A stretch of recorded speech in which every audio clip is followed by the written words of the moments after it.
Hello, I am Leslie Hiebert, the CEO for Klickitat Valley Health, and I wanted to share a quick update with the community about what's been going on at the hospital. It's been about a year since the bond that we proposed last year.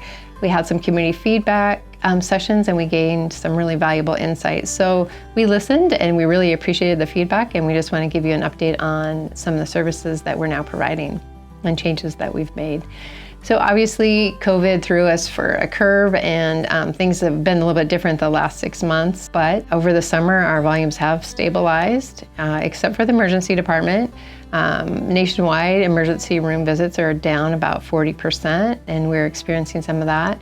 We did open our Express Care clinic in January. That's open Monday through Saturday, 7 a.m. to 7 p.m.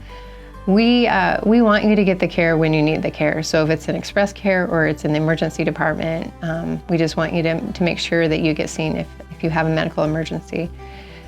We do have our emergency room physicians fully staffed, a full crew. That was one of the concerns that came up, and so we've been working hard to get some full-time ED physicians. Dr. Tanita is here now. We have Dr. Ochoa, Dr. Bishai, Dr. Witherite, Dr. Wickerath, Dr. Armerding. We have a core of about 10 ED physicians, and so you'll see some familiar faces when you come back through. We're really excited to have them.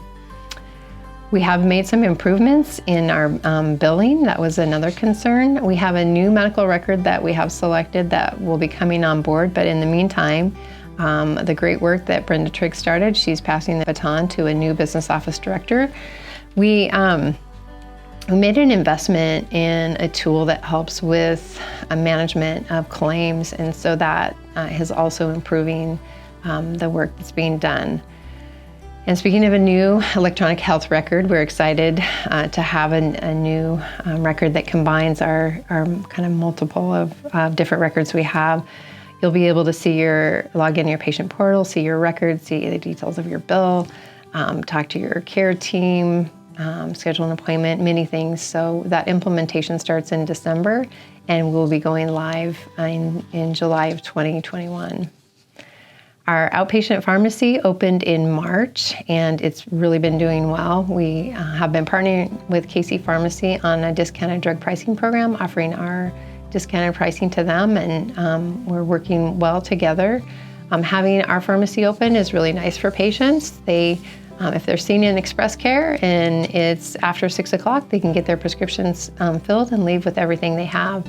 So the pharmacy tried to mirror the hours of Express Care, and it's open 9 a.m. to 7 p.m. Monday through Saturday. So really most of our volume has come from the extended hours that they're offered, as well as insurances that weren't previously covered locally. And so we offer all the Medicare Part D plans and other insurances. Dr. McGilvery from Nova Scotia started in March. She's our new general surgeon. She does all general surgery and scopes like Dr. Roscoe, and she also does breast surgery, just similar to Dr. Rust. So we're excited to have her.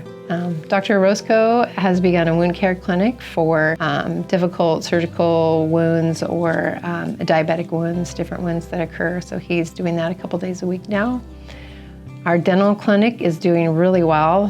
Dr. Furch came out of retirement to kick that off, and it's here. It's an innovative model that's developed with the Department of Health and is really helping to take care of those Medicaid patients who would be going to get their care in the emergency department. So we're able to improve their health and really decrease the total cost of care by taking care of that emergency outside of the emergency room. We are offering more and more specialty services. We have orthopedic, podiatry, cardiology, pulmonology, and dermatology. So these providers are here regularly so that you don't have to go out of town to receive this specialty care.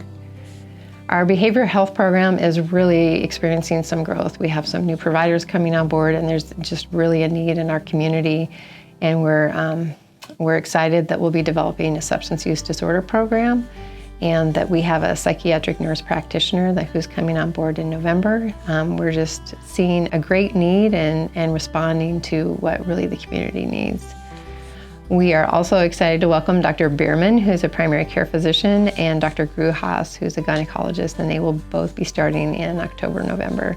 We installed a new CT machine. It's a lower dose, faster, and has larger capacity, so we'll be able to do more images here locally. We received several large grants, some of them COVID-related, some of them not, but a dental grant, a behavioral health grant. We continue to look for opportunities and write for all grants that seem like they're relevant and will help us as we grow our programs, and it does improve our financial performance.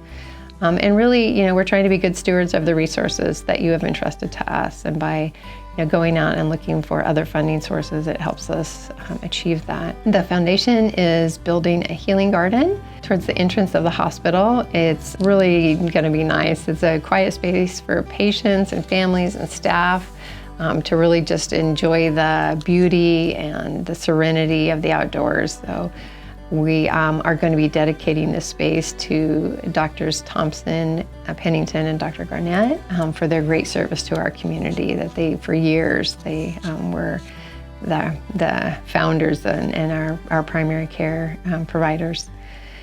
We are proposing a revised bond issue in November. This bond would replace the existing bond that gets paid off at the end of this year. It would build a 2-story addition right off of the emergency department, with one floor being surgery and acute care that replaces their existing space that was built in 1949.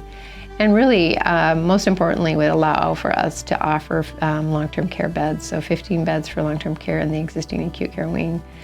We'll be hosting some Facebook Live question and answer sessions in September and October, and we'll have more information available. But we really, this project is focusing on the essentials and is a 35% reduction in cost compared to the prior proposal.